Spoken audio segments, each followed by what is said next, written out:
Shalom Bapak Saudara, selamat hari Minggu. Bulan ini kita merayakan Jumat Agung dan Paskah, yaitu kematian dan kebangkitan Yesus. Oleh sebab itu, pada edisi Voice of Pentecost hari ini, kita akan membahas mengenai apakah kebangkitan Yesus hoax. Semua orang di atas muka bumi ini memiliki hari kelahiran dan hari kematian. Tetapi jika bicara mengenai hari kebangkitan, hanya Yesus yang mempunyai hari kebangkitan dan kehidupan kekal. Oleh sebab itu, inilah yang membedakan Yesus dengan tokoh agama lainnya. Hari-hari ini ada banyak sekali hoax yang beredar di sosial media. Tetapi tahukah saudara, bahwa sejak pada zaman Yesus pun sudah ada hoax yang beredar mengenai kebangkitan Yesus. Jadi, apakah kebangkitan Yesus hoax atau fakta? Apa makna dari kebangkitan Yesus? Mari kita simak bersama. Kebangkitan Yesus adalah kekuatan utama iman Kristen. 1 Korintus 15 ayat 17 mengatakan, dan jika Kristus tidak dibangkitkan, maka sia-sialah kepercayaan kamu, dan kamu masih hidup dalam dosamu. Tanpa kebangkitan, kehidupan orang yang percaya kepada Yesus tidak mempunyai kuasa. Iblis berusaha untuk menyebarkan hoax. Sebab jika Yesus tidak bangkit, maka dia bukan Tuhan, dan ia tidak bisa memberikan keselamatan kekal. Maka iman percaya kita menjadi sia-sia. Iblis menyerang salah satunya dengan conspiracy theory yang mengatakan bahwa para murid bersengkongkol telah mencuri mayat Yesus sehingga kuburnya ditemukan oleh para wanita dalam keadaan kosong. Hoax itu dipercaya sampai sekarang. Sebagai saksi Kristus, kita harus bisa mempertahankan iman kita selain dengan pengalaman pribadi. Salah satunya ada dengan pembuktian secara fakta historis. Dua orang ahli apologetika Kristen telah menyelidiki berbagai fakta dan perdebatan tentang kebangkitan Yesus selama kurang lebih 30 tahun dan menyodorkan fakta-fakta yang dapat diterima dan diakui oleh para ahli sejarah, ateis, skeptik, dan bahkan rabi Yahudi. Nah, kita akan membahas hanya 5 fakta historis yang mereka temukan mengenai kebangkitan Yesus yang menyatakan bahwa isi dari teori konspirasi tersebut tidak benar. Fakta pertama adalah para wanita menjadi saksi hidup. Menurut tradisi Yahudi, wanita bukanlah saksi yang bisa dipercaya. Jika kebangkitan Yesus itu adalah rekayasa persekongkolan, maka penulis kitab Injil harusnya memberitakan bahwa saksi pertama yang menemukan kubur Yesus kosong adalah murid-murid Yesus yang bergender laki-laki.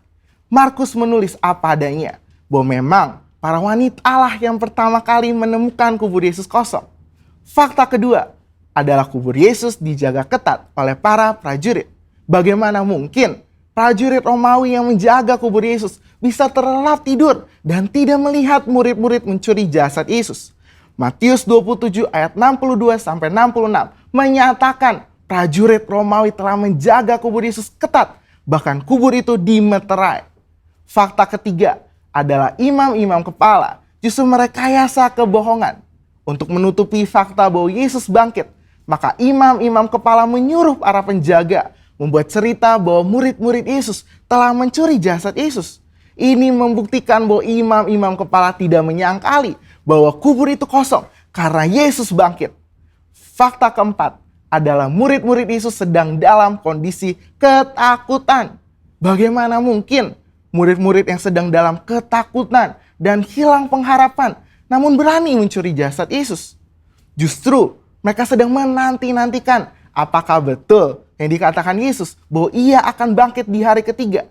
Faktanya adalah mereka semua menjadi pemberita kebangkitan Yesus dengan berani, yakin, dan mati sebagai martir. Mana mungkin ada orang yang rela mati untuk suatu rekayasa kebohongan. Fakta kelima adalah bertobatnya Saulus dari pembunuh umat Tuhan menjadi pelayan Tuhan. Perjumpaan Saulus dengan Yesus dalam perjalanan menuju Damaskus membuktikan Yesus hidup dan bangkit.